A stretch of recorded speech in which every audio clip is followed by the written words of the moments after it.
I'm Dr. Muzaffar Shah-Khan, and this is Perspective with Dr. Shah-Khan. Welcome.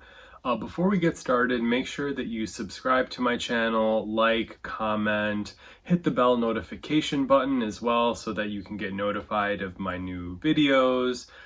Share with your friends, family, your haters even. I have several, so I definitely know how that goes.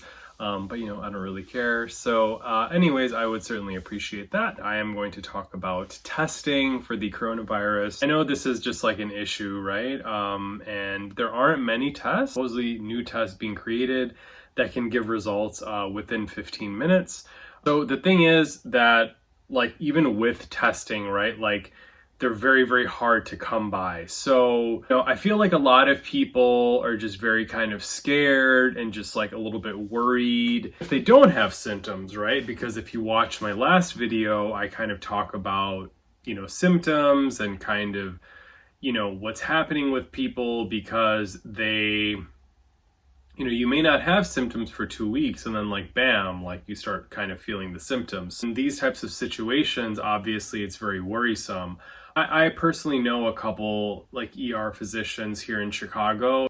Even for people that have symptoms, it's like difficult to get tests. So, I would just kind of say, just be kind of persistent about it. But if you don't have symptoms, like don't try to get a test, because even like the act of actually going and trying to get a test, that can kind of put you at risk, right? Like if you go to the urgent care, if you go to the ER and there's people there who are sick, like you can potentially contract it just from being there.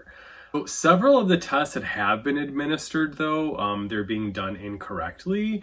So by this, I mean there's a particular area of the nose that has to be swabbed for COVID-19 testing. Uncomfortable for the person getting tested. Wrong area of the nose is being tested or the wrong sample is being swabbed. So someone can come back COVID negative when they're actually COVID positive.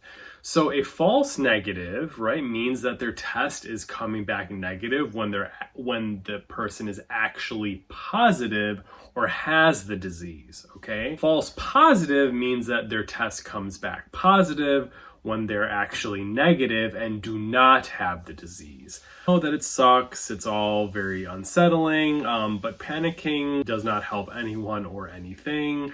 You may wonder, right, like if there aren't many tests, then how are like famous people and ball players getting tested so quickly?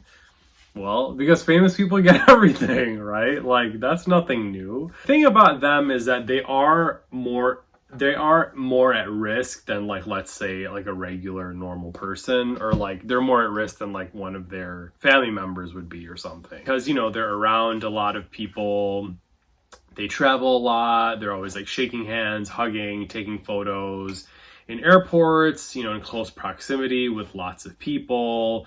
Also, they tend to have like a large staff and a team of people managing their careers, depend on them for their own living. So if collectively a bunch of people are trying to advocate for their boss or their client to get a test, it's probably gonna happen. It's more likely to happen at least. Oh yeah, regarding testing, if you feel that you seriously do have symptoms, definitely contact your PCP, your primary care provider, your PA, your nurse, whoever you kind of go to for your primary care, and go ahead and get tested. And, it's very important to just like be safe. Remember, follow all the guidelines.